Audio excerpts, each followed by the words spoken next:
What's going on, guys? This is a bird feeding station, and a lot of you guys said I need a rod or something to bring down my feeders. Just an example, I am 6'3". With a lot of the suet feeders, I can usually just get them off by hand, thankfully. Put them back up. Everything is rigid feeder, so I can just pop them off. And that helps out a lot. That gives me 4 or 5 inches right there. The toughest one really to get is going to be this 10-pound feeder right here, as the hook at the top is not that great. As you can see, it's a little tough. Thankfully, I'm not feeling that every day. Next one is this owl. Slides right off.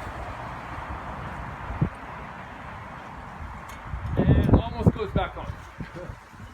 So everything else, like I said, I made sure they're rigid. So it does give me that extra 3 to 4 inches with my arm reach. And just goes right on. We got peanuts back here, 2 suets. We got some shell sunflower seeds and regular sunflower seeds.